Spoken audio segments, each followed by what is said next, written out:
ஒரு ஊர்ல ஒரு துறவி இருந்தார், புத்த சமய துறவி. அந்த ஊர் மன்னன் அவரை பத்தி கேள்விப்பட்டிருக்கான். ஒரு நாள் புறப்பட்டு போனான், துறவியின் பாதங்களை தொட்டு வணங்கினான். அதுக்கப்புறம் சொன்னான், ஐயா, நான் உங்களை அரண்மனைக்கு அழைச்சிட்டு போறதுக்காக வந்திருக்கிறேன். இனிமே நீங்க இங்க எதுக்கு இருக்கணும் அப்படின்னானா. அவன் மனசுக்குள்ள என்ன நினைப்புன்னா, இவர் எங்க வர போறாரு, நான் ரொம்ப எளிமையானவன், எனக்கு எதுக்கு அரண்மனை வாசம்னு சொல்லி விடுவார் அப்படின்னு நினைச்சிருக்கான். ஆனா அந்த துறவி என்ன பண்ணார் தெரியுமா? அப்படியா, சரி போகலாம், வா, போய் உன் ரதத்தை கொண்டுட்டு வா, அரண்மனைக்கு போகும்பொழுது அதுக்கு தகுந்த மாதிரி ஆடம்பரமா போகணும் அப்படின்னு விட்டாரான். துறவி இப்படி சொன்னதும் அந்த மன்னனுக்கு மனசுக்குள்ள சந்தேகம் வந்துட்டுது. இவர் உண்மையிலேயே துறவி தானா, ஏமாத்து பேர் வழி மாதிரி தெரியுதே அப்படின்னு நினைச்சிருக்கான். இருந்தாலும் இனிமே என்ன பண்றது, சொல்லியாச்சு. ரதத்தை கொண்டுட்டு வந்தான். துறவி ஏறி உக்காந்தார். பக்கத்துல ராஜா. அவர் ரொம்ப உற்சாகமா வரார். இவன் ரொம்ப சோர்ந்து போய் வரான். துறவி மரத்தடியிலேயே வாழ்ந்து பழக்கப்பட்டவர், அரண்மனையில எளிமையா ஒரு இடத்துல உட்காந்துக்குவார் அப்படின்னு நினைச்சான். ஆனா அப்படி இல்லை. அரண்மனைக்கு வந்த உடனே அந்த துறவி அதை கொண்டுட்டு வா, இதை கொண்டுட்டு வான்னு சொல்லி உத்தரவு போட ஆரம்பிச்சுட்டார். அரண்மனையில இருந்தா அரசனை மாதிரி இருக்கணும் அப்படிங்கிறார்.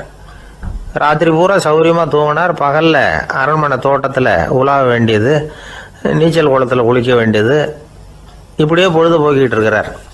அந்த அரண்மனையில துறவி மகிழ்ச்சியா இருக்கிறார். மன்னனால அப்படி இருக்க முடியல. அவருக்கு எந்த கவலையும் இல்லை, இவனுக்கு அரசாங்க கவலைகள். துறவி அப்படி இருக்கிறத இவனால தாங்கிக்க முடியல. ஒரு நாள் அவர்கிட்டயே போய், நான் உங்ககிட்ட கொஞ்சம் பேசணும் நானா. துறவி பார்த்தார். நான் இந்த அரண்மனைக்கு வரும்பொழுதே நீ என்னமோ என்கிட்ட கேட்கணும்னு நினைச்ச, ஏன் கால தாமதம், நீ அனாவசியமா உன்னையே தொந்தரவு பண்ணிட்டு இருக்கிற, நீ கவலையா இருக்கேங்கிறது எனக்கு புரியுது. நான் மரத்தடியில் இருந்தப்ப கூட என்னை அடிக்கடி சந்திச்சுக்கிட்டு இருப்ப, ஏதாவது விளக்கம் கேட்கறது உண்டு. இங்க வந்த பிறகு என்னை சந்திக்கிறது கூட அபூர்வமா போயிட்டுது. நீ இப்போ என்ன கேட்க போறேங்கிறது எனக்கு தெரியும், இருந்தாலும் கேளு அப்படின்னாராம். வேற ஒண்ணும் இல்லைங்க, இப்போ உங்களுக்கும் எனக்கு என்ன வித்தியாசம்? 2 பேரும் அரண்மனையில தான் இருக்கிறோம். நீங்க மகிழ்ச்சியா இருக்கிறீங்க, நான் அப்படி இருக்க முடியல. இவ்வளவுக்கும் நீங்க முன்னாடி இருந்தது மாதிரி இல்லை. தினமும் தங்க தேர் கேட்குறீங்க, உயர்தரமான ஆடைகள் அணிகிறீங்க, சுவையான சாப்பாடு. இப்படி இருக்கிறப்போ உங்களுக்கு எனக்கு என்ன வித்தியாசம்? இதுதான் மன்னனுடைய கேள்வி.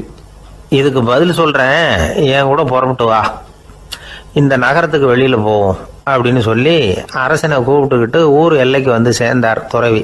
அங்க போய் சொன்னார், இதை பாருப்பா, இந்த இடத்த தான் தேடிட்டு இருந்தேன். இனிமே நான் திரும்பி வர போறதில்ல. நீ என்னோட வர்றியா, திரும்பி போறியா அப்படின்னார். நான் எப்படிங்க உங்க கூட வர முடியும்? என்னுடைய நாடு, என்னுடைய சொத்துக்கள், மனைவி, மக்கள் எல்லாத்தையும் விட்டுட்டு எப்படிங்க வர்றதுன்னா. இப்ப அந்த துறவி சொன்னார், இப்ப வித்தியாசத்தை தெரிஞ்சுக்கிட்டியா? நான் அரண்மனையில் இருந்தேன், எல்லா வித பொருள்களும் உடையவனா இருந்தேன், ஆனா எதையும் சொந்தம் கொண்டாடுறவனா இருக்கல. ஆனா நீ அப்படி இல்லை, எல்லாத்தையும் சொந்தம் கொண்டாடிட்டு இருக்கிற. இதுதான் நமக்குள்ள வித்தியாசம் அப்படின்னு சொன்னார். அரண்மனை ஆடைகளை அப்படியே கலைஞர் அரசங்கிட்ட கொடுத்தார். உன்னுடைய ஆடைகளை நீயே வச்சுக்கோன்னார். அவர் பாட்டுக்கு நடந்து போனார், திரும்பியே பார்க்கல. அரசனுக்கு அப்பதான் தன்னுடைய அறியாமை விளங்குச்சான். இதுல இருந்து நாம புரிஞ்சுக்க வேண்டியது என்னன்னா, இந்த உலகத்துல எத்தனையோ பொருள்கள், அதையெல்லாம் முறையா பயன்படுத்தினா மகிழ்ச்சி. அதை விட்டுட்டு அதுக்கெல்லாம் சொந்தம் கொண்டாட ஆரம்பிச்சா கவலை. நம்ம ஆட்கள் சொந்தம் கொண்டாடுற விதமே தனி. ஒரு ஆளு இன்னொருத்தங்கிட்ட ஒரு கொடை கடன் வாங்கியிருந்தான், திருப்பி கொடுக்கல. கொடையை கொடுத்தவன் கேட்டான், என்கிட்ட கடன் வாங்கினிய கொடை, அதை கொஞ்சம் திருப்பி தர்றியான்னா. அது உனக்கு இப்போ அவசரமா தேவைப்படுதா அப்படின்னு கேட்டான் இவன். எனக்கு தேவைப்படல, அந்த கொடையை நான் யாருக்கிட்ட வாங்கியிருந்தேனோ அவனுக்கு இப்போ அது அவசரமா தேவைப்படுது அப்படின்னானா அந்த ஆள்.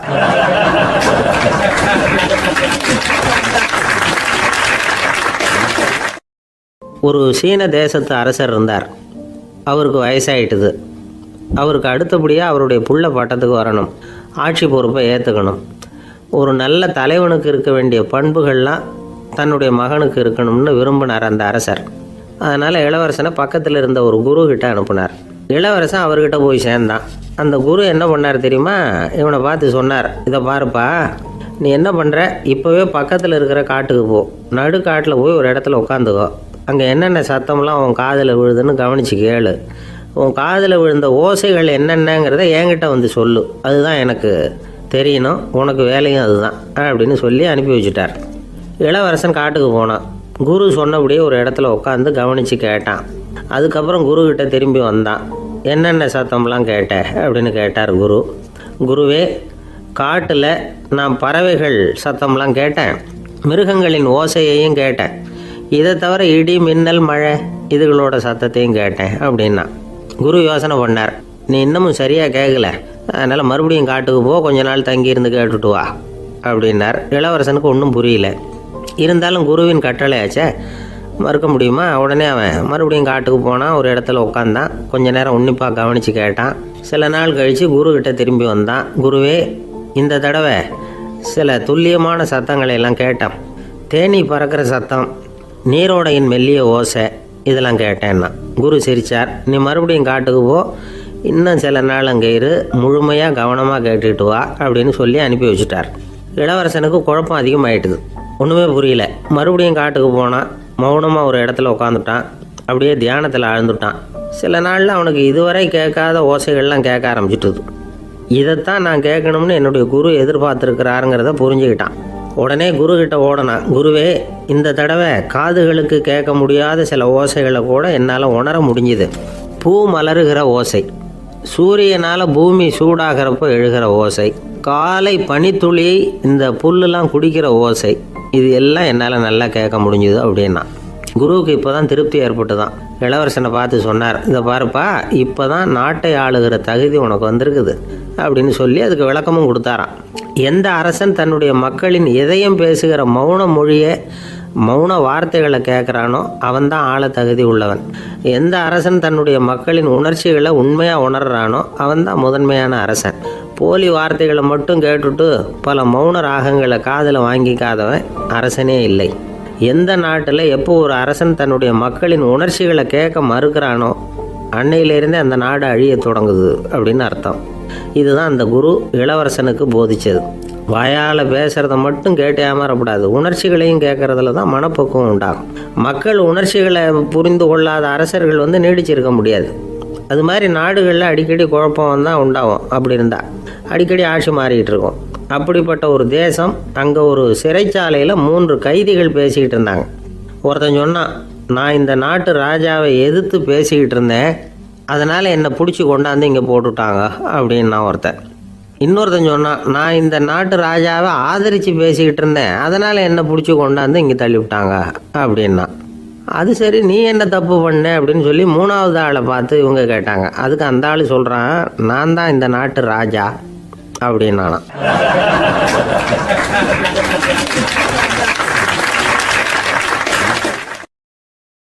ஒரு ஆள் இருந்தான், நிறைய பணம் சம்பாதிச்சான், ஆனால் செலவு பண்ண மனசு வரல, கருமி.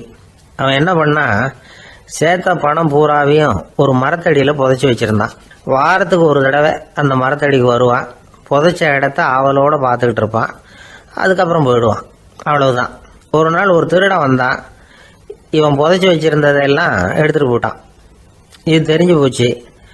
அந்த கருமி புலம்ப ஆரம்பிச்சிட்டான். இவன் புலம்பலை கேட்டதும் அக்கம் பக்கத்தில் இருந்தவங்கெல்லாம் ஓடி வந்தாங்க. என்ன விஷயம்னு விசாரித்தாங்க. இவன் சொன்னான். ஒரு பெரியவர் கேட்டார், ஏப்பா, வாரம் இந்த இடத்த பார்க்குறதாக சொன்னியே, எப்போவாவது இதில் இருக்கிற பணத்தை எடுத்து செலவு பண்ணியிருக்கியா அப்படின்னு கேட்டார். நான் அப்பப்போ அதை பார்க்கறது தான் வழக்கம், அதை தொட்டதே இல்லைன்னு அவன்.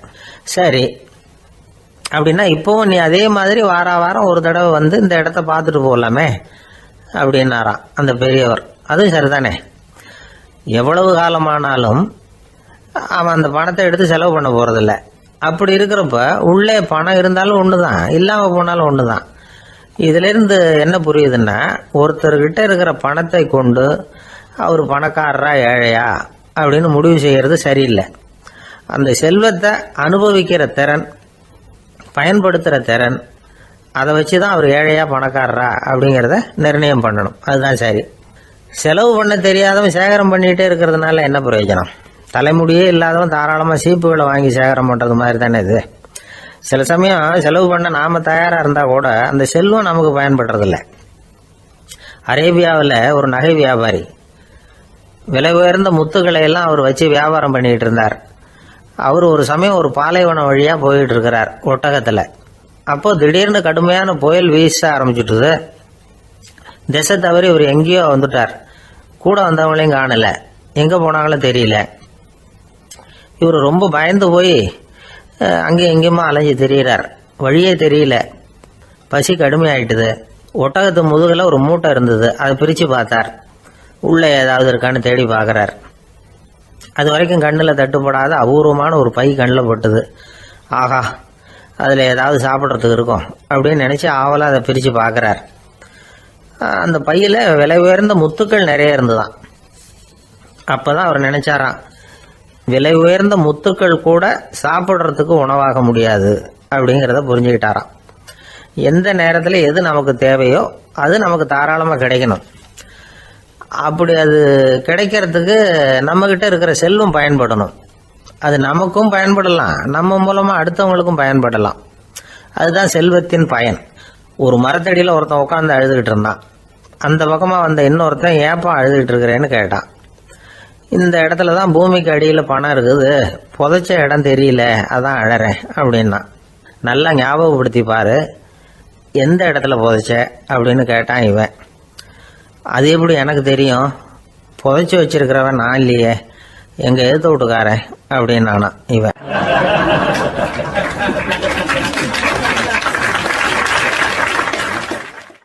சில பேரை இப்படி சொல்றது உண்டு, அடுத்தவங்களை அனுசரித்து நடந்துக்க தெரியல, அவன் என்ன சார் மனுஷன் அப்படிம்பாங்க. சக மனிதர்களோட எப்படி பழகிறது அப்படின்னு தெரியாதனாலேயே பல பேர் இன்னைக்கு சங்கடப்பட்டுக்கிட்டு இருக்கிறாங்க. வசதி வாய்ப்பெல்லாம் சரியாக இருக்கும், ஆனால் வாழ்க்கை சரியாக இருக்காது. இன்னொருத்தர்கிட்ட எப்படி பேசுறது பழகிறதுங்கிறது தெரியாதனால தான் இந்த அவஸ்தை. சரி, இந்த அவஸ்தை இல்லாமல் வாழறது எப்படி? இதுக்கு அனுபவசாலிகள் சில வழிமுறைகளை சொல்கிறாங்க. அதெல்லாம் என்னென்னங்கிறத இப்போ தெரிஞ்சுக்குவோம். முதல்ல நம்ம நாக்கு நம்ம கண்ட்ரோலில் இருக்கணும். வார்த்தைகளை கொட்டிவிட்டு அதுக்கப்புறம் அள்ள முடியாமல் கடந்து கஷ்டப்படக்கூடாது. எப்படி பேசுகிறோங்கிறதும் முக்கியம், பேசுகிறப்ப எப்படி முகத்தை வச்சிருக்கிறோங்கிறதும் முக்கியம். அன்பாக பேசினாலும் நல்லா இருக்கும். அப்படி பேசுகிறப்ப ஆதரவாக அவர் தோள் மேலே ஒரு கையை போட்டுக்கிட்டு பேசினா இன்னமும் நல்லா இருக்கும். ரெண்டாவது விஷயம், இன்னொருத்தர்கிட்ட பேசுகிறப்போ வாக்குறுதிகளை அள்ளி வீசக்கூடாது. கொடுக்குற வாக்குறுதி குறைச்சலாக இருக்கணும். அப்படி கொடுத்த வாக்குறுதியை கண்டிப்பாக நிறைவேற்றணும். நாம் ஒருத்தரை பாராட்டுறோம் அல்லது அவரை பற்றி அபிப்பிராயம் சொல்கிறோம்னா அது ஆக்கப்பூர்வமாக இருக்கணும். நம்ம பாராட்டு அல்லது விமர்சனம் அடுத்தவருடைய முன்னேற்றத்துக்கு உதவுறது மாதிரி இருக்கணும். நாம் சொல்கிறத கேட்டுட்டு அவன் தலையில் கையை வச்சுட்டு உட்காந்துடக்கூடாது. எப்பவும் உற்சாகமாக இருக்கணும், முகம் மலர்ச்சியாக இருக்கணும். மனுஷன் இருந்தால் வருத்தம், கவலை, ஏமாற்றம் எல்லாம் இருக்க தான் செய்யும். அதெல்லாம் மனசில் இருக்கட்டும். அந்த வருத்தமும் கவலையும் ஏமாற்றமும் சேர்ந்துக்கிட்டு நம்ம முகத்தில் இருக்கிற மலர்ச்சியை மூடி மறைக்கிறதுக்கு நாம் இடம் கொடுத்துடக்கூடாது. எந்த விஷயத்தை பற்றி யாருக்கிட்ட பேசினாலும் வெளிப்படையாக பேசணும், திறந்த மனசோட பேசணும். மூடி மறைச்சி முன்னு முழுங்கிக்கிட்டு இருக்கக்கூடாது. இன்னொருத்தர்கிட்ட பேசுகிறப்போ விவாதம் பண்ணுங்க, அது தப்பு இல்லை.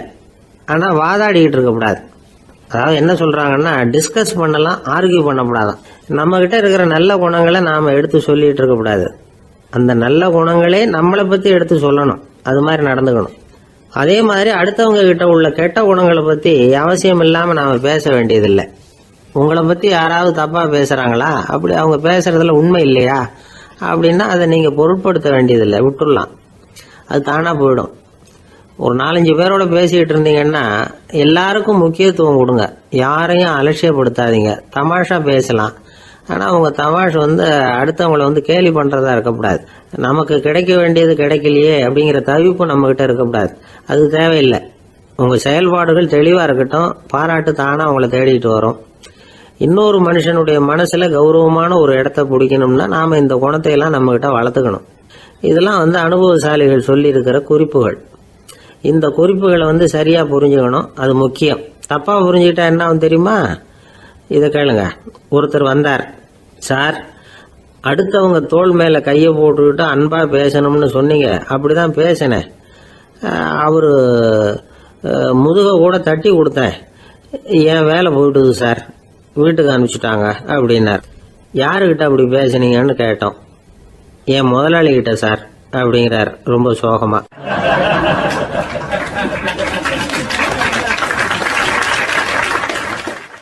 ஒரு சின்ன பையன் வந்தான். அவனை பார்த்து ஒரு கேள்வி கேட்டோம்.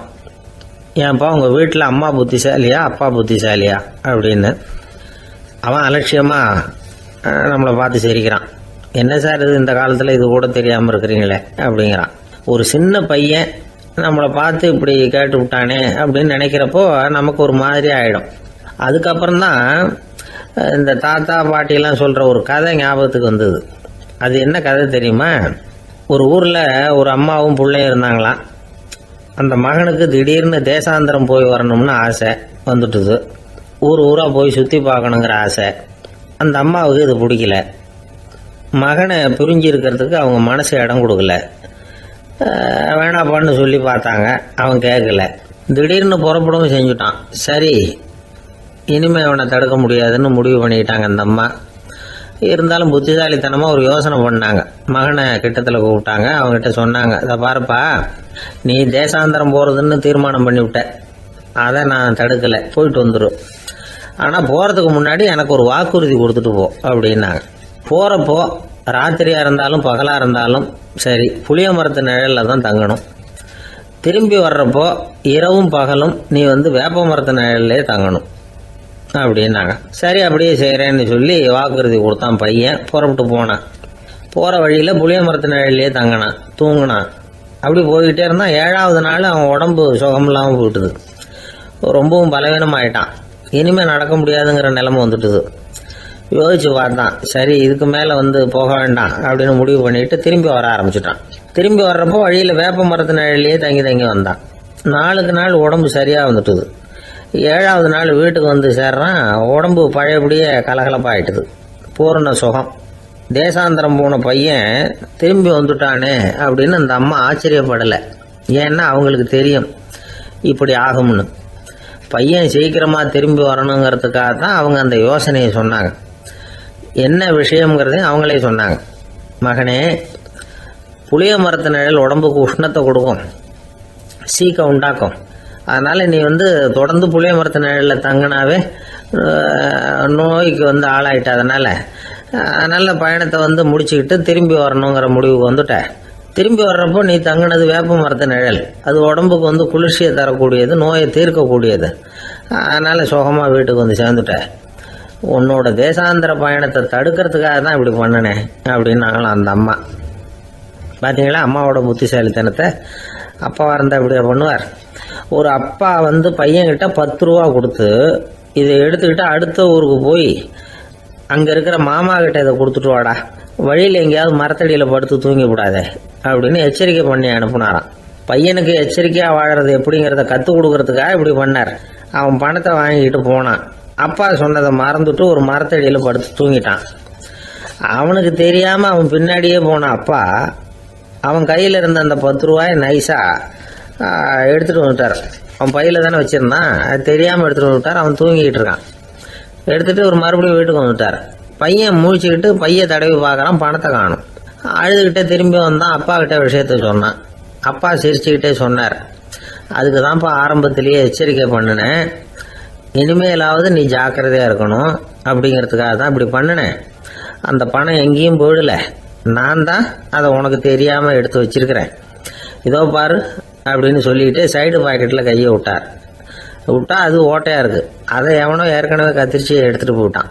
இப்போ அப்பா முகத்தில் அசடு வழிஞ்சுதான்.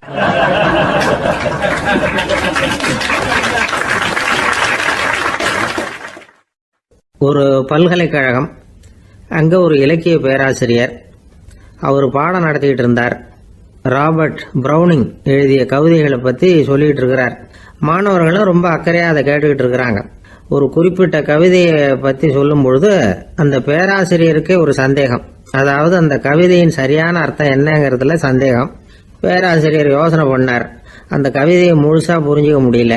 அதனால் மாணவர்களை பார்த்து சொன்னார், மாணவர்களே, ஒரு நாள் பொறுத்துங்க, இந்த கவிதையை எழுதின கவிஞர் எங்கள் வீட்டுக்கு பக்கத்தில் தான் இருக்கிறார். இன்னைக்கு சாயந்தரம் நான் அவரை நேரிலேயே போய் பார்க்குறேன். பார்த்து இதுக்கு என்னங்க அர்த்தம்னு கேட்டுட்டு வந்துடுறேன். அதுக்கப்புறம் உங்ககிட்ட சொல்கிறேன் அப்படின்னாராம். அன்னைக்கு சாயந்தரமே அந்த பேராசிரியர் கவிஞரை தேடிக்கிட்டு போயிட்டார். கவிஞர் அவங்க வீட்டில் அவர் பாட்டு உட்காந்துருந்தாராம். இவர் போய் அவர் முன்னாடி உட்காந்தார். அப்புறம் கேட்டார், ஐயா, அந்த கவிதையின் முழு பொருள் என்னன்னு தெரிஞ்சுட்டு போகிறதுக்காக வந்திருக்கிறேன் அப்படின்னாராம். எந்த கவிதை அப்படின்னாராம் அவர். இவர் அந்த கவிதையை சொல்லியிருக்கார். கவிஞர் கொஞ்சம் யோசனை பண்ணிவிட்டு அப்புறம் சொன்னாராம், பேராசிரியரே நீங்க கொஞ்சம் தாமதமா வந்துட்டீங்கன்னாராம். இவருக்கு ஒன்றும் புரியல.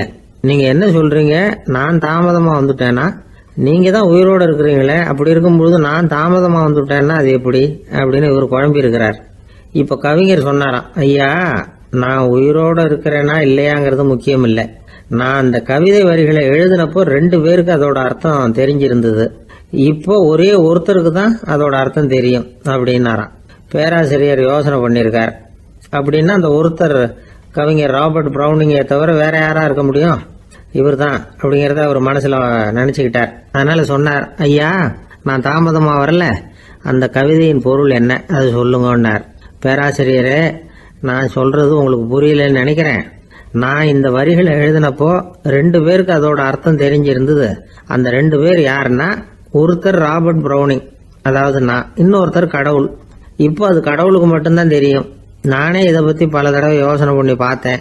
இது ரொம்ப அழகானது, ஆனாலும் ரொம்ப வழுக்கலானது. அதை பிடிச்சிட்டோம்னு நினைச்சிட்டு இருக்கும் பொழுதே காத்து மாதிரி அது உங்ககிட்ட இருந்து ஓடி போயிடுது. எனக்கு ரொம்பவும் வருத்தமா தான் இருக்குது. நிச்சயமா நான் தான் இந்த வரிகளை எழுதியிருக்கிறேன். அதுல அர்த்தம் இருக்குங்கிறது எனக்கு தெரியும், அதை நான் உணர்றேன். ஆனா நீங்க என்ன மன்னிக்கணும், எனக்கே கூட அதை என்னால விளக்க முடியல. அப்படி இருக்கும் பொழுது உங்களுக்கு எப்படி அதை நான் விளக்க முடியும் அப்படின்னு அந்த கவிஞர். அனுபவிக்கப்படக்கூடிய எல்லாமே விளக்கப்படக்கூடிய ஒன்றல்ல, விளக்கப்படும் எல்லாமே அனுபவிக்கப்படக்கூடிய ஒன்றல்ல அப்படிங்கிறது ஞானிகளுடைய கருத்து. அதுக்காக தான் அந்த சம்பவம். வாழ்க்கையில் நீங்கள் தொடர்ந்து ஆய்வு செய்து கொண்டே இருக்கக்கூடிய விளக்கங்களை ஒருபோதும் அடைய முடியாத பரிமாணங்கள் இருக்கிறதுனால தான் அது அலுப்பு தட்டாமல் இருக்குது. உங்களால் நிறைய அனுபவிக்க முடியும், இருந்தாலும் நீங்கள் அனுபவித்து அறிந்த விஷயங்கள் கூட வார்த்தைகளால் விளக்கப்பட முடிவதில்லை அப்படிங்கிறது பெரியோர் சிந்தனை. இதெல்லாம் ஒரு பக்கம் இருக்கட்டும். நமக்கு தெரிஞ்ச பேராசிரியர் ஒருத்தர் 1 மணி நேரம் ரொம்ப விவரமா வகுப்பு எடுத்தார். கடைசியா சொன்னார், மாணவர்களே ரொம்பவும் எளிமையா விளக்கமா எல்லா விவரமும் சொல்லியிருக்கிறேன். அதனால இதுல உங்களுக்கு சந்தேகம் வர்றதுக்கு வாய்ப்பே இல்லை. இருந்தாலும் கேட்க வேண்டிய கடமை கேட்கிறேன். இது வரைக்கும் நடத்தினதுல யாருக்காவது ஏதாவது சந்தேகம் உண்டா அப்படின்னு கேட்டாராம். எனக்கு ஒரே ஒரு சந்தேகம் தான் சார் அப்படின்னு எழுந்திரிச்சு நிக்கிறான் ஒருத்தன். என்னன்னு கேட்டாராம். இது வரைக்கும் நீங்க என்ன பாடம் சார் நடத்துனீங்க அப்படின்னானா அவன்.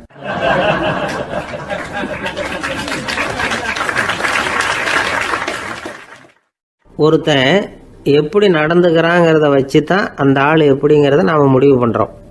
ஆளுமைன்னு சொல்றோம்ல, அதுக்கு சூழ்நிலைகளை ஆளுகின்ற தன்மை அப்படின்னு விளக்கம் கொடுக்கிறார் ஒரு உளவியல் நிபுணர். சரி, ஒரு மனிதனுடைய ஆளுமையை உருவாக்குகிற விஷயங்கள் என்னென்ன? பிறப்பு, வளர்க்கப்பட்ட விதம், படிப்பு, நண்பர்கள், சமுதாயம், இப்படி நிறைய உண்டு. ஆளுமையின் அடிப்படையில் சில மனநோய்கள் உண்டாகுது. அதெல்லாம் என்னென்னங்கிறத தெரிஞ்சு வச்சுக்கிட்டோம்னா நம்ம கூட இருக்கிறவங்கள அடையாளம் கண்டுபிடிக்கிறதுக்கு ரொம்ப உபயோகமாக இருக்கும். ஃப்ரெனாய்டு ஆளுமை அப்படின்னு ஒன்று. இந்த கோளாறு உள்ளவங்க எப்படி இருப்பாங்க தெரியுமா? அதிக உணர்ச்சி, சந்தேகம், பொறாமை இதெல்லாம் அதிகமாக இருக்கும். வளைஞ்சு கொடுக்க மாட்டாங்க. அடுத்தவங்களோட இணக்கமான உறவு இருக்காது. அவங்க செய்கிற தப்புக்கெல்லாம் அடுத்தவங்களை குறை சொல்லிட்டு இருப்பாங்க. இது ஒரு ரகம். அடுத்தது ஸ்கிசாய்டு ஆளுமை அப்படின்னு சொல்கிறாங்க. இந்த கோளாறு உள்ளவங்க அடுத்தவங்களோட பழக கூச்சப்படுவாங்க. சின்ன வயசுலேயே இது ஆரம்பமாயிடுது. பகல் கனவுலேயே சஞ்சரிப்பாங்க. அவங்களுடைய விரோதம், கோபம் இதை கூட வெளியில் காட்டிக்க முடியாமல் இருப்பாங்க. இவங்களுக்கு அகமுகம், பிரச்சனைகள்லேருந்து ஒதுங்கி எதுலேயும் ஈடுபாடு இல்லாதவங்களா இருப்பாங்க. இப்படி ஒரு ரகம். அடுத்தது சைக்ளோதமிக் ஆளுமை அப்படின்னு சொல்றாங்க. அது என்னன்னா, உணர்ச்சிகளில் ஏற்றத்தாழ்வு அதிகமாக இருக்குமா. சில சமயம் பார்த்தா மகிழ்ச்சியாக இருப்பாங்க, சில சமயம் சோகமாக உட்காந்துருப்பாங்க. அவங்க மனநிலைக்கு தகுந்த மாதிரி சமூக நிகழ்ச்சிகளில் பங்கெடுத்துக்குவாங்க. இன்னொரு வகை என்னன்னா, எண்ண பீடிகை ஆளுமை அப்படின்னு பேர் வச்சிருக்கிறாங்க. அதுக்கு இவங்களுக்கெல்லாம் கரெக்டாக இருக்கணும், எல்லாம் சட்டத்திட்டம், இதுலேயும் ஒரு ஒழுங்குமுறை, இப்படி எதிர்பார்க்குற மனோபாவம். இவங்க எதிர்பார்ப்புக்கும் அரண்முறைக்கும் மற்றவங்க கட்டுப்படணும்னு நினைப்பாங்க. இந்த நிலைமை நீடிச்சா என்ன ஆகும் தெரியுமா? அலைக்கழிக்கிற எண்ணங்கள் திரும்ப திரும்ப ஒரே செயலை செய்ய தூண்டுற மன தளர்ச்சிக்கு ஆளாயிடுறாங்க. அடுத்தது ஹிஸ்டீரியா ஆளுமை. சின்ன விஷயத்தையெல்லாம் பெருசுபடுத்தி நாடகமாக்குற நடிகர்கள் இவங்க. உணர்ச்சி அதிகம் உள்ளவங்க. இவங்க மன எழுச்சியில் பக்குவமின்மை, குழந்தைத்தனம், முதிர்ச்சியின்மை எல்லாம் இருக்கும். தன்னலம் மிக்க குணம். பிறர் தன்னை மட்டுமே கவனிக்கணும்னு நினச்சி செயல்படுறது, இதெல்லாம் இவங்க அடையாளம். அடுத்த ரகம் எப்படின்னா வளர்ச்சியற்ற ஆளுமைன்னு சொல்றாங்க.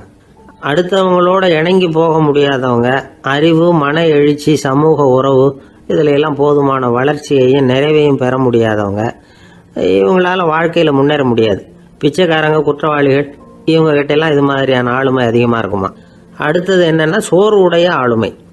எதுலேயும் உற்சாகம் இல்லாமல் சோர்ந்து போயிருப்பாங்க. அதுக்கெல்லாம் நமக்கு வலிமை இல்லைப்பா அப்படின்னு சொல்லிட்டு இருப்பாங்க.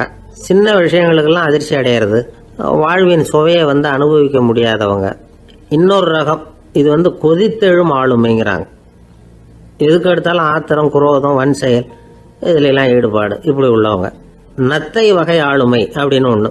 அடுத்தவங்க மேல விரோதம் இருக்கும், அடிக்கணுங்கிற எண்ணம் இருக்கும். ஆனால் அதை அப்படியே வெளியில காட்டாம அதே சமயம் அமைதியான முறையில் வெறுப்பை வெளிக்காட்டுற ரகம். இவங்கெல்லாம் பேசாம கம்முன்னு இருந்துகிட்டே நினைச்சதை நிறைவேற்றிக்கிடுவாங்க. முன்ஜாக்கிரதை ஆளுமை அப்படின்னு ஒரு ரகமா. பாதுகாப்பின்மை, சந்தேகம், முழுமையின்மை, அறவேக்காட்டுத்தனம் இந்த மனப்போக்கு அதிகமாக இருக்கிறதுனால அகம்பாவம், புடிவாதம், எச்சரிக்கை எல்லாம் அளவுக்கு மீறி இருக்கும். இதுவரைக்கும் நாம் பேசிக்கிட்டு இருந்த ஆளுமை பண்புகள் அளவுக்கு அதிகமாக போயிட்டுதுன்னா ஆளுமை கோளாறுகள் ஏற்படும். அதன் அடிப்படையில் மனவியாதிகள் வருமா. அதனால இணக்கமான, எல்லாரும் விரும்புகிற இயல்பான ஆளுமையை பெறுவதற்கு நாம் முயற்சி செய்யணும் அப்படிங்கிறது மனோதத்துவ நிபுணர்களுடைய ஆலோசனை. ஒருத்தர் ஒரு மனோதத்துவ டாக்டரை தேடிட்டு வந்தாராம். டாக்டர், எனக்கு மனசில் ஏதோ வியாதி, ஆளுமை கோளாறு, அதாவது எனக்கு சீக்கிரமாக செத்து போனால் தேவையில்லைன்னு தோணுது அப்படின்னாராம். உடனே அந்த டாக்டர், சரி அப்படின்னா இங்கே இருங்க, நான் வைத்தியம் பார்க்குறேன் அப்படின்னாராம்.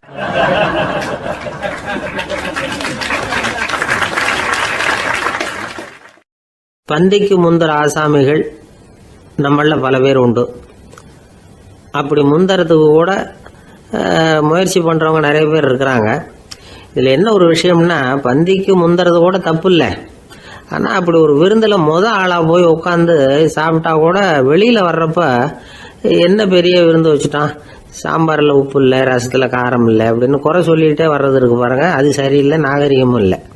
கல்யாண பத்திரிகையில் என்ன போட்டிருக்குது, என் பொண்ணுக்கும் இன்னார் பையனுக்கும் கல்யாணம், எல்லாரும் குடும்பத்தோடு வந்திருந்து மணமக்கள் ஆசீர்வதிக்கணும், இப்படி தானே போட்டிருக்கோம். குடும்பத்தோடு விருந்து சாப்பிட்டு சாப்பாடு எப்படி இருக்குன்னு அபிப்பிராயம் சொல்லிவிட்டு போங்க அப்படின்னா போட்டிருக்கு கல்யாண பத்திரிகையில். ஒருத்தர் வீட்டு விசேஷத்துக்கு போயிருக்கோம்னா எவ்வளவோ அசௌகரியங்கள் நமக்கு ஏற்படலாம்.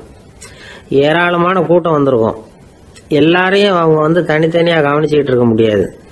நாம தான் அனுசரித்து நடந்துக்கணும். நாமளா போய் வாழ்த்த வேண்டியவங்களை வாழ்த்தி விட்டு சேரணும். அதை விட்டுட்டு பத்திரிக்கை கொடுத்தானேன்னு போனேன், கவனிப்பே சரியில்லை அப்படின்னு புலம்பிக்கிட்டு இருக்கக்கூடாது. ஒரு விருந்துக்கு போனால் அங்கே எப்படி நடந்துக்கணும் அப்படிங்கிறத பற்றி கூட அனுபவசாலிகள் சில விவரங்கள்லாம் சொல்லியிருக்கிறாங்க. இந்த காலத்தில் கல்யாணம், பிறந்த நாள், அது இதுன்னு நிறைய விருந்துகள் நடக்குது. அதெல்லாம் எதுக்காக? மனித உறவுகளை வளர்த்துக்கிறதுக்காக தான், வேற எதுக்கு? ஒரு விருந்துக்கு போனால் அமைதியாக பொறுமையாக போய் உட்காரணும். அடித்து பிடிச்சிக்கிட்டு முதல் இடத்த பிடிக்க போகிறேன் அப்படின்னு நிற்கக்கூடாது. முதல் பந்தி நடந்துக்கிட்டு இருந்தால் அது முடிஞ்சு இலை எடுத்து சுத்தம் பண்ணதுக்கு அப்புறம் போய் உட்கார்றது தான் நாகரீகம். இலை எடுக்கிறதுக்கு முன்னாடியே அங்கே போய் உட்காந்தா நல்லா இருக்காது. நீங்கள் சாப்பிட்டுட்டு உட்காந்துருக்கீங்களா, சாப்பிட்றதுக்கு உட்காந்துருக்கீங்களா, பார்க்குறவங்களுக்கு சந்தேகம் வந்துடும். அதே மாதிரி இலையில எல்லா ஐட்டமும் பரிமாறினதுக்கு அப்புறம் சாப்பிட ஆரம்பிக்கணும். ஒவ்வொரு ஐட்டமாக வைக்க வைக்க நாம் பாட்டுக்கு எடுத்து உள்ளே தள்ளிகிட்டே இருந்தோம்னா எதை வச்சோம் எதை வைக்கலன்னு பரிமாறினவரே குழம்பி போயிடுவார். ஏன்னா எப்போ பார்த்தாலும் இலை காலியாகவே இருக்கும். சாப்பிட்றப்போ உங்கள் சாப்பாட்டையே நீங்கள் கவனிக்கணும். அடுத்தவங்க இலையில என்ன இருக்குது, பக்கத்தில் இருக்கிறவர் எதை அதிகமாக சாப்பிட்றார், இதெல்லாம் நமக்கு என்னத்துக்கு? எல்லாரும் சாப்பிட்டு முடிக்கிற வரைக்கும் பொறுமையாக இருக்கிறது தான் நல்லது. நீங்கள் மட்டும் திடீர்னு பாதியில் எழுந்திரிச்சு பக்கத்தில் இருக்கிறவங்களுக்கு சங்கடமாக இருக்குமேங்கிறதெல்லாம் யோசிக்காமல் நீங்கள் பாட்டு எழுந்திரிச்சு போகக்கூடாது. பக்கத்தில் உள்ளவங்க உங்களை எழுந்திரிக்க சொன்னால் எழுந்திரிச்சு போகலாம். விருந்துகளில் சாப்பாட்டை வீணாக்கிறதே ஒரு நாகரிகமாக போட்டுது இந்த காலத்தில். சாப்பாட்டுக்கே கஷ்டப்பட்டுக்கிட்டு பல பேர் இந்த உலகத்தில் இருக்கிறப்போ சாப்பாட்டை வீணாக்கிறது எவ்வளோ பெரிய மோசங்கிறத நினச்சி பார்க்கணும். வேணுங்கிற அளவுக்கு கேட்டு வாங்கி சாப்பிட்றது தான் முறை. விருந்தில் இந்த பஃபே அப்படின்னு சொல்லி ஒரு முறை சொல்கிறாங்கல்ல, அதாவது உணவு வகைகளையெல்லாம் பொதுவாக ஒரு இடத்துல வச்சுடுறது, நமக்கு தேவையானதை நாமே எடுத்துட்டு ஒரு தட்டில் போட்டுக்கிட்டு சாப்பிட வேண்டியது.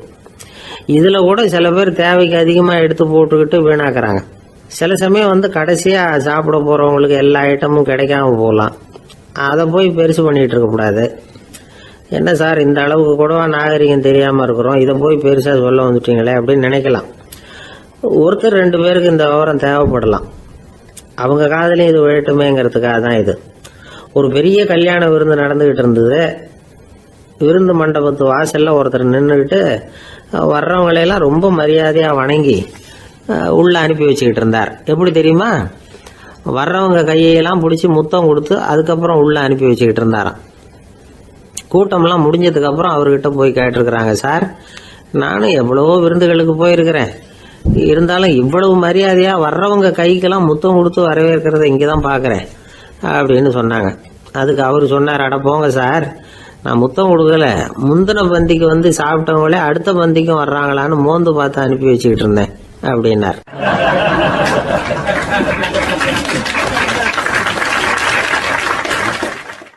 ஒருத்தர் முகத்தை தொங்க போட்டுக்கிட்டு ஒரு மாதிரியாக வந்தார்.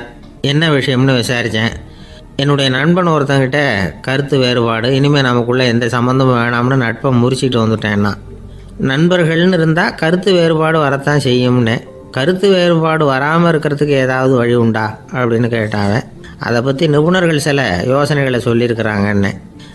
முதல் விஷயம் என்னென்னா, உங்கள் நண்பனுக்கு ஒரு செய்தி சொல்லணும்னா அதை நீங்களே நேரடியாக சொல்லுங்கள், அல்லது உங்கள் கைப்பட கடிதம் எழுதுங்க. அதாவது நேரடி தொடர்பு முக்கியம். அதை விட்டுட்டு இன்னொருத்தர் மூலமாக நண்பர்களுக்கு செய்தி அனுப்புனா நீங்கள் சொல்கிற செய்தி அப்படியே போய் சேராது, அது சேதமாயிடும். கூட்டி குறைச்சி சொல்லிவிடுவாங்க, அது குழப்பத்தில் கொண்டாந்து விட்டுரும். இது ஒரு யோசனை. 2வது யோசனை என்னென்னா, நீங்கள் ஒரு நல்ல காரியத்தை செய்யும் பொழுது உங்கள் நண்பரையும் சேர்த்துக்குங்க, அவருக்கும் அதில் ஒரு ஈடுபாட்டை உருவாக்குங்க. 3வது யோசனை, நம்ம பக்கத்தில் இருக்கிற நண்பர் மகிழ்ச்சி அடைகிற மாதிரி ஏதாவது செய்யணும். சின்ன சின்ன செயல்களாக இருந்தாலும் பரவாயில்ல, அவர் நமக்கு எதுவும் செய்யலையே, நாம் எதுக்கு செய்யணும் அப்படின்னு நினச்சிக்கிட்டு இருக்கக்கூடாது. 4வது யோசனை என்னென்னா, உங்களுக்கு ஒரு பிரச்சனையா அல்லது உங்கள் நண்பருக்கு ஒரு பிரச்சனையா எதுவாக இருந்தாலும் 2 பேரும் சேர்ந்து உட்காந்து ஆலோசனை பண்ணுங்கள். நம்ம யோசனையும் கேட்கப்படுதே அப்படிங்கிற நினைப்பே அவருக்கு வந்து ஒரு மன நிறைவை உண்டாக்குமா. 5வது யோசனை, உங்கள் நண்பர் ஏதோ ஒரு காரியத்தை செய்கிறார், நீங்கள் உடனே அவசரப்பட்டு நீ செய்கிறது தப்புன்னு தீர்ப்பு சொல்லக்கூடாது. அவர் அதை செய்கிறதுக்கான நியாயங்கள் எவ்வளோ இருக்கும், அதை புரிஞ்சுக்கிறதுக்கு முயற்சி பண்ணணும். 6வது யோசனை, உங்கள் நண்பர் என்ன சொன்னாலும் அதை பொறுமையாக கேளுங்க. அவர் சொல்கிறத புரிஞ்சுக்கணும், அவர் சொல்ல விரும்புகிறத புரிஞ்சுக்கணும், அவர் சொல்ல முடியாமல் தவிக்கிறதையும் புரிஞ்சுக்கணும்.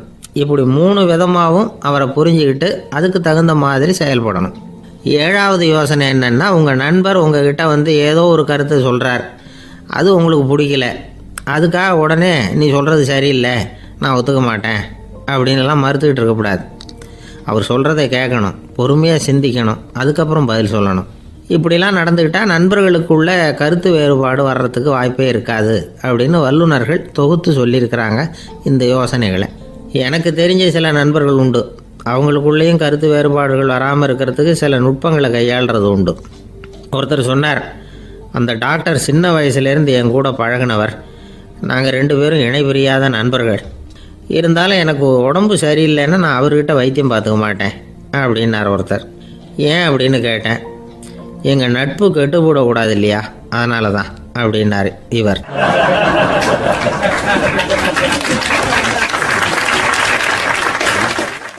ஒரு சிகை அலங்கார கூடம், ரொம்ப சுறுசுறுப்பாக எல்லாரும் வேலை செஞ்சுக்கிட்டு இருக்கிறாங்க. முடிவெட்டிக்க வந்திருக்கிறவங்க நிறைய பேர், எல்லாரும் வரிசையாக உட்காந்துருக்குறாங்க. அந்த சமயத்தில் திடீர்னு கதவை திறந்துக்கிட்டு ஒருத்தர் உள்ளே வர்றார். அவர் ஒரு பெரிய மனிதர், அவரும் முடிவெட்டிக்கிறதுக்காக தான் உள்ளே வந்திருக்கிறார். அவரை பார்த்த உடனே அங்கே வரிசையில் உட்காந்துருந்தவங்க எல்லாரும் எழுந்திரிச்சு அவர்கிட்ட வந்துட்டாங்க.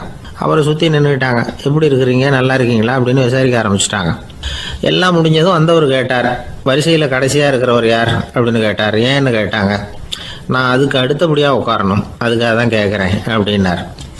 உடனே அங்கே இருந்தவங்கெல்லாம் என்ன சொன்னாங்க தெரியுமா, நீங்கள் வந்து வரிசையில் காத்திருக்கக்கூடாது, நீங்கள் அரசாங்கத்தின் தலைவர், உங்களுக்கு நேரம் முக்கியம், அதனால் நீங்கள் முன்னாடி போங்க அப்படின்னு சொன்னாங்க. ஆனால் அதை அவர் கேட்கல. தோழர்களே, உங்களுடைய கருத்துக்கு ரொம்ப நன்றி, எல்லாரும் வரிசையாக தான் வரணும், அதுதான் முறை, வரிசையில் வரணுங்கிற நடைமுறையை நானும் பின்பற்ற விரும்புகிறேன், நாம் எல்லாரும் சமமானவர்கள் அப்படின்னார். இப்படி சொல்லிவிட்டு வரிசையில் கடைசியாக இருந்த ஒரு நாற்காலியில் போய் உட்காந்துக்கிட்டார். தன் சட்டை பையில் இருந்த ஒரு செய்தித்தாளை எடுத்தார், படிக்க ஆரம்பிச்சிட்டார்.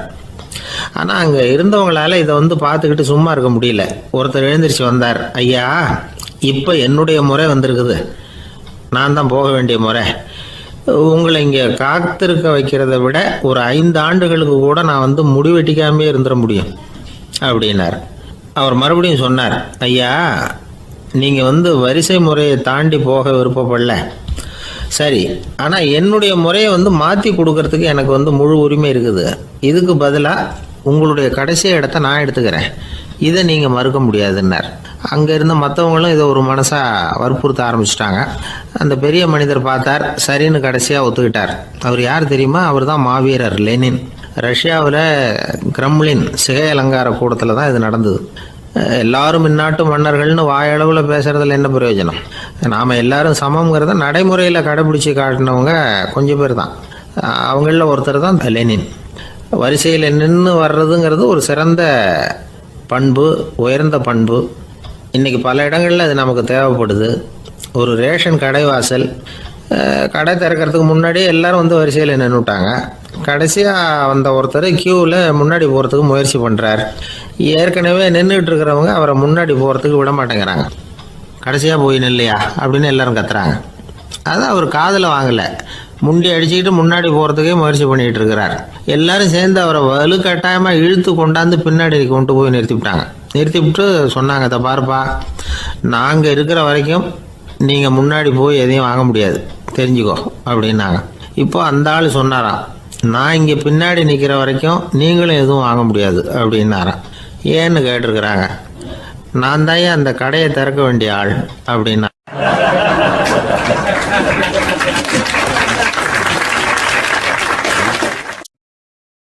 ஒருத்தர் ஒரு தவறு செஞ்சு விடுறாருன்னு வச்சுக்கோங்க. உடனே நீ செஞ்சது தவறு அப்படின்னு சொல்கிறது ஒரு வகை. அதுக்கு பதிலாக எது சரின்னு அவர் புரிந்து கொள்ள உதவி செய்கிறது இன்னொரு வகை. இந்த 2வது வகை இருக்குது பாருங்கள், நிர்வாக இயலில் இது ரொம்ப முக்கியம். அலுவலகத்தில் வேலை பார்க்குற ஒருத்தர் முக்கியமாக தெரிஞ்சுக்க வேண்டியது என்ன தெரியுமா? சக ஊழியர்கள்கிட்ட எப்படி பழகணும், மேலதிகாரிகள்கிட்ட எப்படி பழகணும், தனக்கு கீழே வேலை செய்கிறவங்கக்கிட்ட எப்படி பழகணும், வாடிக்கையாளர்கள்கிட்ட எப்படி பழகணும், இவங்க எல்லார்கிட்டையும் செம்மையான உறவை ஏற்படுத்திக்கிறது எப்படி. இதையெல்லாம் சொல்லிக் கொடுக்குற பாடம் தான் இன்டர் பர்சனல் ஸ்கில், திறமையான உறவு அப்படிங்கிறது. எந்த வேலையில் இருந்தாலும் சரி, இந்த உறவுகளை வளர்க்கும் திறன் உள்ளவங்க சீக்கிரம் முன்னுக்கு வந்துடுறாங்க. மற்றவங்க கிட்ட உறவை பலப்படுத்திக்கிறது எப்படி அப்படின்னு தெரிஞ்சுக்கிட்டோம்னா எந்த ஒரு தடையையும் சுலபமாக தாண்டி செய்கிற தொழிலில் முன்னுக்கு வந்துடலாம். ஹார்வர்டு பல்கலைக்கழகத்தில் ஒரு கணக்கெடுப்பு பண்ணி பார்த்தாங்களாம். பார்க்குற வேலையில் எது மாதிரி குணாதிசயம் உள்ளவங்க வேகமாக முன்னுக்கு வர்றாங்க அப்படின்னு தெரிஞ்சுக்கிறதுக்காக இந்த கணக்கெடுப்பு. வெவ்வேறு துறையில் வேகமாக முன்னுக்கு வந்திருக்கிற பல பேரை சந்தித்து இந்த சர்வேயை நடத்தியிருக்கிறாங்க. அவங்க கண்டுபிடிச்சி சொல்லியிருக்கிற உண்மை என்ன தெரியுமா? ஒருத்தர் ஒரு வேலையில் இருந்தால் அது சம்பந்தப்பட்ட சப்ஜெக்ட் பற்றிய அறிவு 35% இருந்தால் போதுமா. ஆனால் உறவுகளை வளர்க்கக்கூடிய திறன், இன்டர் பர்சனல் ஸ்கில்லு 65% வேணும். இப்படி உள்ளவங்க சீக்கிரம் முன்னுக்கு வந்துடுறாங்களாம்.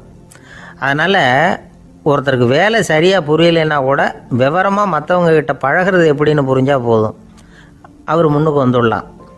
அலுவலகங்களில் மட்டும் இல்லை, எல்லா இடங்கள்லையும் இது ரொம்ப முக்கியம். வீட்டுக்குள்ளேயும் இது ரொம்ப முக்கியம், வீட்டுக்கு வெளியேயும் இது முக்கியம். அடுத்தவங்கக்கிட்ட பழகிறது எப்படிங்கிறத தெரிஞ்சிக்காதவன் வாழ்க்கையில் முன்னேற முடியாது. இன்றைக்கி ஆயுதங்களால் காயப்படுத்தி கொள்ளுகிறவர்களை விட வார்த்தைகளால் காயப்படுத்தி கொள்ளுகிறவர்கள் தான் அதிகம். பெரியவங்க என்ன சொல்கிறாங்க தெரியுமா? நீங்கள் இந்த பூமியில் பிறந்ததன் அர்த்தம் பூர்த்தி ஆகணும்னா அடுத்தவங்களுக்கு உதவி பண்ணுங்க. அடுத்தவங்களுக்கு உதவி செய்ய முடியாவிட்டால் கூட பரவாயில்லை, ஆனால் யாரையும் புண்படுத்தி விடாதீங்க அப்படின்னு சொல்கிறாங்க. எனக்கு தெரிஞ்ச ஒருத்தர் ஒரு அலுவலகத்தில் வேலை பார்க்குறார். அவர் சொல்லுவார், எனக்கு இந்த இன்டர் பர்சனல் ஸ்கில் ரொம்ப அதிகம் சார். சக ஊழியர்கள்கிட்ட ரொம்ப சுமூகமாக நடந்துக்குவேன். என் கூட வேலை பார்க்குற ஒருத்தருக்கு ஏதாவது ஒரு கஷ்டம்னா அந்த சமயத்தில் அவர் செய்ய வேண்டிய வேலையை நான் செஞ்சிருவேன் சார் அப்படிம்பார். நான் அவர்கிட்ட சமீபத்தில் அப்படி ஏதாவது செஞ்சுருக்கீங்களா அப்படின்னு கேட்டேன். செஞ்சுருக்கேன் சார்.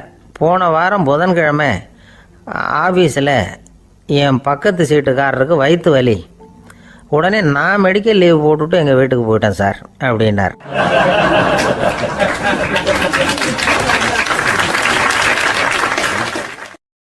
ஒரு நண்பர், அவர்கிட்ட பேசிக்கிட்டு இருந்தேன். மனித உறவுகள் பற்றி அவர் சொல்லிக்கிட்டு இருந்தார். அமெரிக்காவில் தந்தை மகன் உறவு எப்படி இருக்குது அப்படிங்கிறத விளக்கிறதுக்கு அவர் ஒரு கதையை சொன்னார். ஒரு அப்பா பகல் பூராவும் அலுவலகத்தில் வேலை, ஓடி ஆடி உழைச்சிக்கிட்டு களைச்சி போய் ராத்திரி 10 மணிக்கு மேலே வீடு திரும்பினான். வீட்டு வாசலில் அவரோட மகன் காத்துக்கிட்டு இருக்கிறான், இன்னமும் தூங்கலை. அப்பா வாசல்லையே தடுத்து நிறுத்தி, அப்பா உனக்கு சம்பளம் எவ்வளவு அப்படின்னு கேட்குறான். ஏற்கனவே ஆஃபீஸ் பிரச்சனைகளால் அழுத்து போய் திரும்புகிற அப்பாவுக்கு கோவம் வந்துடுது. என்னடா இப்படிலாம் கேளுன்னு உங்கள் அம்மா உனக்கு சொல்லி கொடுத்தாளா அப்படின்னு சொல்லிவிட்டு உள்ளே போய் சட்டையை கட்டி மாட்டி விட்டு குளிச்சு விட்டு மறுபடியும் வெளியில் வந்து உடையை மாற்றுகிற சமயம் அப்போ மறுபடியும் மகன் உள்ளே வந்து நிற்கிறான் அவர் முன்னாடியே. அப்பா உனக்கு எவ்வளவு சம்பளங்கிறான் மறுபடியும். அப்பாவுக்கு எரிச்சல் அதிகமாகிட்டுது. மணிக்கு $20 போதுமா அப்படின்னார். அப்படின்னா எனக்கு ஒரு $10 தர முடியுமான்னா மகன். இதுக்கு தான் என் சம்பளம் எவ்வளவுன்னு கேட்டியா? 2ஆம் வகுப்பு படிக்கிற உனக்கு எதுக்குடா $10 அப்படின்னு கத்திவிட்டு தொலைக்காட்சி பெட்டியின் முன்னாடி போய் உட்காந்துக்கிட்டு ஏதோ நிகழ்ச்சியை பார்க்க ஆரம்பிச்சிட்டார். கொஞ்ச நேரம் கழித்து மறுபடியும் மகன் வந்து நிற்கிறான். அப்பா ப்ளீஸ் எனக்கு ஒரு $10 கொடுக்க முடியுமா? மகனுடைய கண்களில் கண்ணீர். என்னடா அவன் கண்ணீரை காட்டி காரியம் சாதிக்கலாம்னு பார்க்குறியா? ஒரு காசு கூட கொடுக்க மாட்டான் போ அப்படின்னு விரட்டி விட்டான்.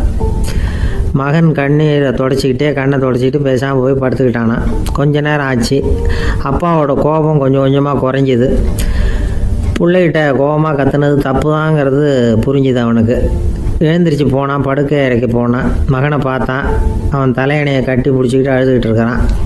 அவனை மெல்ல நெருங்கி அவங்ககிட்ட எதமாக பேசுகிறதுக்கு ஆரம்பித்தானான்.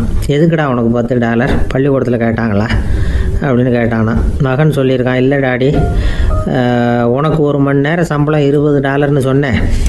நீ ஏற்கனவே எனக்கு கொடுத்த பாக்கெட் மணி $10 என்கிட்ட இருக்குது. இப்போ நீ இன்னொரு $10 கொடுத்தீங்கன்னா அதையும் சேர்த்து $20 ஆகிடும். அந்த $20 நான் உனக்கு கொடுத்துருவேன். அப்படி கொடுத்தா நீ என் கூட 1 மணி நேரம் செலவழிப்ப இல்லையா? அதுக்காக தான் $10 கேட்டேன் அப்படின்னு சொன்னானா. அந்த அப்பா கண்ணு கலங்கி போச்சான். ஆதரவோடு தன்னுடைய மகனை கட்டி பிடிச்சி அழ ஆரம்பிச்சிட்டாராம். இதுதான் நண்பர் சொன்ன கதை. அமெரிக்கா மட்டும் இல்லை, உலகம் பூராவும் இன்றைக்கி மனித உறவுகள் இப்படி தான் மாறிக்கிட்டு இருக்கு. பெரியவர்கள் அறிவுரை என்ன தெரியுமா? உங்கள் குழந்தைகளிடமிருந்து குழந்தை பருவத்தை பிரித்து விடாதீர்கள் அப்படிங்கிறது தான். அதாவது இன்றைய குழந்தைகள் தங்கள் பிருந்தாவனத்தை இழந்து விடுகிறார்கள் அப்படிங்கிறது அவங்களுடைய கருத்து. இந்த நிலைக்கு நாம் காரணமாக இருந்துடக்கூடாது. குழந்தைகளோட விளையாடுவோம், குடும்பத்தோடு உறவாடுவோம் அப்படிங்கிறது தான் நம்முடைய நோக்கமாக இருக்கணும்.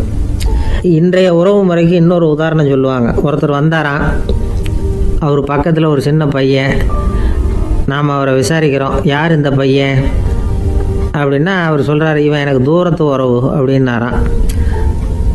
இந்த தூரத்து உறவுன்னா எப்படின்னு இருக்கான். இதுக்கு அவன் சொல்லியிருக்கிறான், இவன் எங்கள் அப்பாவுக்கு 8வது புள்ள அப்படின்னானான்.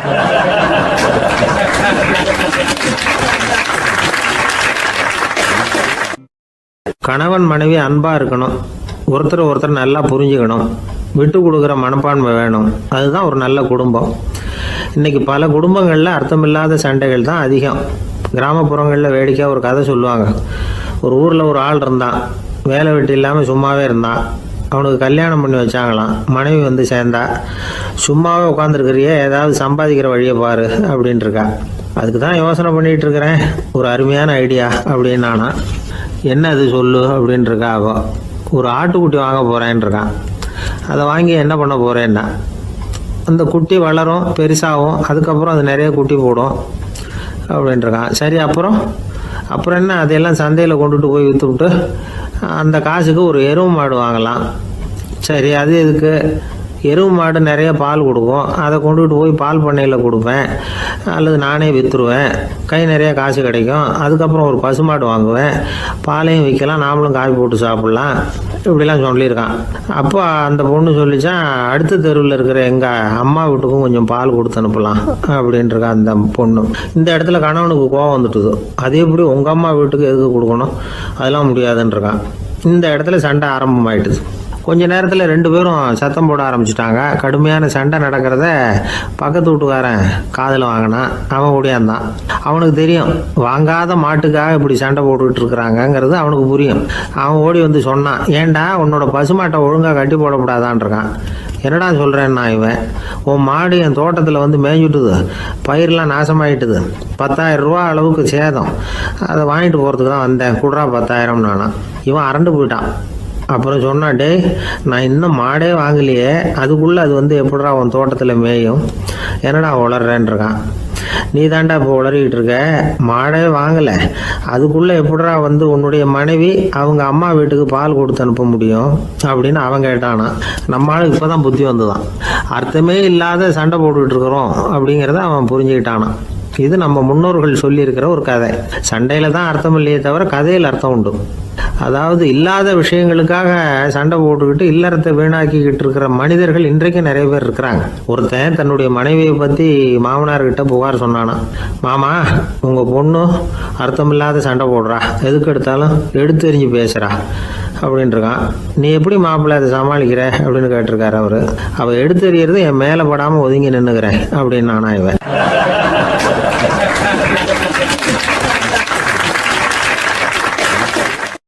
ஒரு ஊர்ல ஒரு துறவி இருந்தார், புத்த சமய துறவி.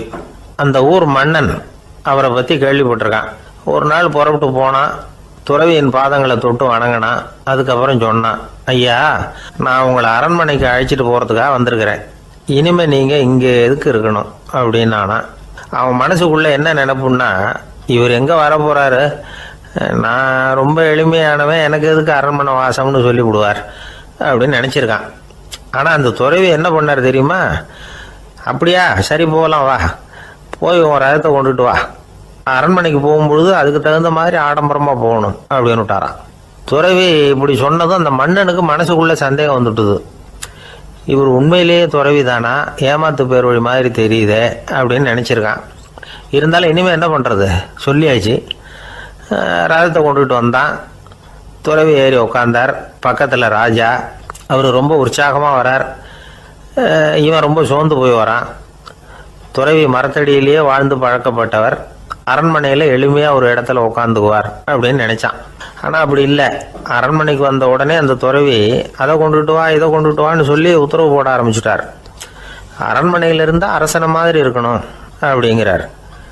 ராத்திரி பூரா சௌரியமாக தூங்கினார். பகலில் அரண்மனை தோட்டத்தில் உலாவ வேண்டியது, நீச்சல் குளத்தில் குளிக்க வேண்டியது, இப்படியே பொழுது போக்கிட்டு இருக்கிறார். அந்த அரண்மனையில் துறவி வந்து மகிழ்ச்சியாக இருக்கிறார். மன்னனால் அப்படி இருக்க முடியல. அவருக்கு எந்த கவலையும் இல்லை, இவனுக்கு அரசாங்க கவலைகள். துறவி அப்படி இருக்கிறத இவனால் தாங்கிக்க முடியல. ஒரு நாள் அவர்கிட்டே போய், நான் உங்ககிட்ட கொஞ்சம் பேசணும் நானா. துறவி பார்த்தார். நான் இந்த அரண்மனைக்கு வரும்பொழுதே நீ என்னமோ என்கிட்ட கேட்கணும்னு நினைச்ச, ஏன் காலதாமதம், நீ அனாவசியமாக உன்னையே தொந்தரவு பண்ணிட்டு இருக்கிற, நீ கவலையாக இருக்கேங்கிறது எனக்கு புரியுது. நான் மரத்தடியில் இருந்தப்போ கூட என்னை அடிக்கடி வந்து சந்திச்சுக்கிட்டு இருப்பேன், ஏதாவது விளக்கம் கேட்கறது உண்டு. இங்கே வந்த பிறகு என்னை சந்திக்கிறது கூட அபூர்வமாக போயிட்டுது. நீ இப்போ என்ன கேட்க போறேங்கிறது எனக்கு தெரியும், இருந்தாலும் கேளு அப்படின்னாராம். வேற ஒன்றும் இல்லைங்க, இப்போ உங்களுக்கும் எனக்கு என்ன வித்தியாசம், 2 பேரும் அரண்மனையில் தான் இருக்கிறோம். நீங்கள் மகிழ்ச்சியாக இருக்கிறீங்க, நான் அப்படி இருக்க முடியல. இவ்வளவுக்கும் நீங்கள் முன்னாடி இருந்தது மாதிரி இல்லை.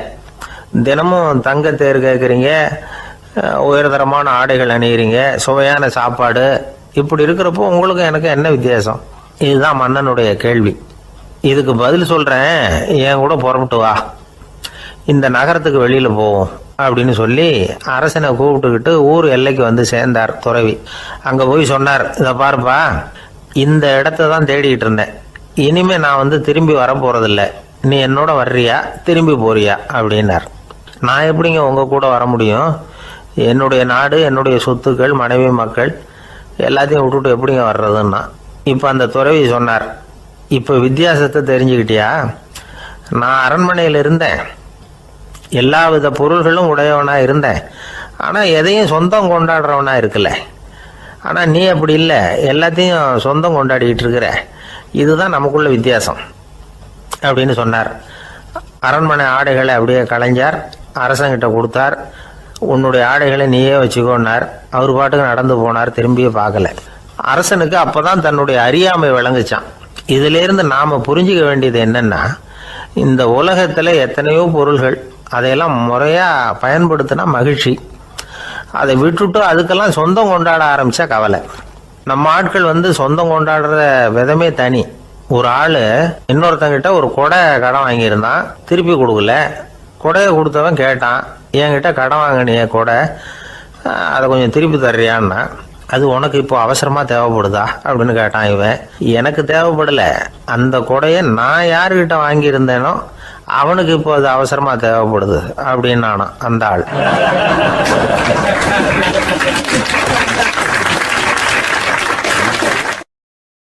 ஒரு ஊர்ல ஒரு புகழ்பெற்ற பத்திரிகையாளர் இருந்தார். அவர் ஒரு நாள் திடீர்னு இறந்து போயிட்டார். அதுக்கப்புறம் நேராக சொர்க்கத்துக்கு போனார். சொர்க்கத்தின் வாசல்ல நின்றுகிட்டு இருந்த ஒருத்தர் அவரை தடுத்தார்.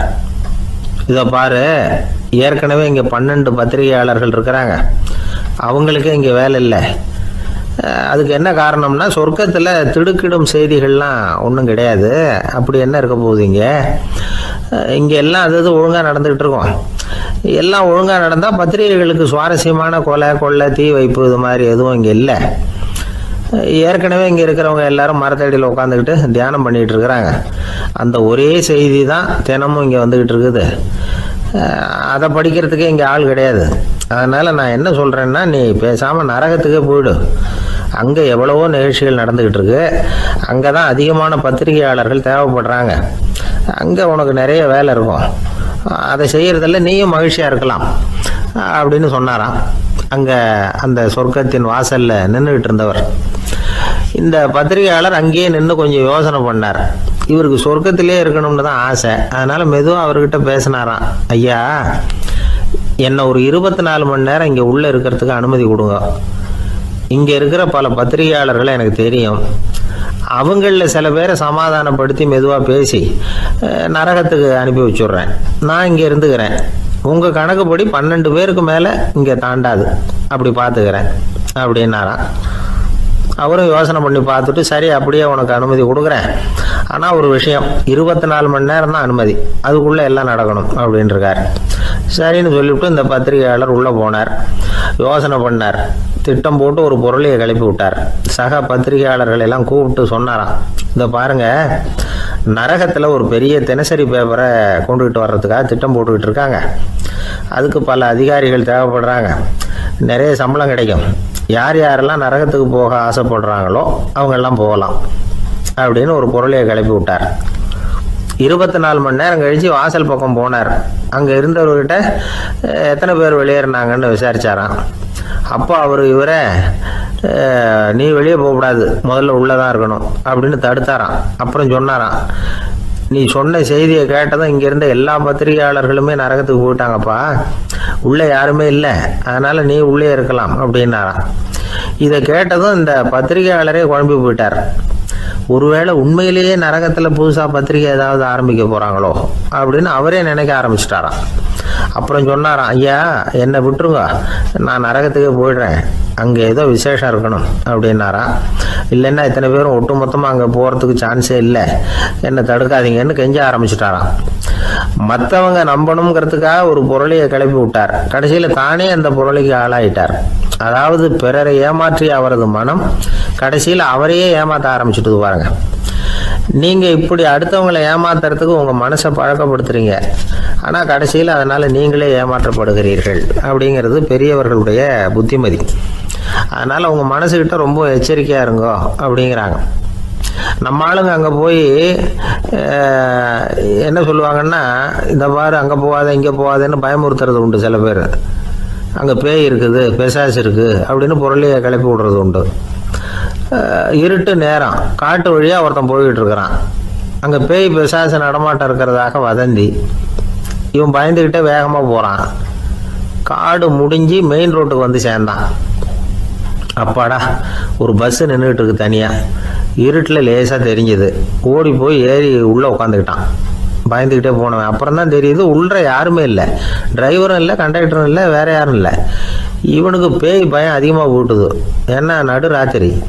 இந்த நேரம் பார்த்து அந்த பஸ்ஸு தானே நகர ஆரம்பிச்சுதான். இவனுக்கு இன்னும் பயம் அதிகமாக போட்டுது. ஏன்னா டிரைவர் சீட்டு காலியாக இருக்குது, பஸ்ஸு நகருது.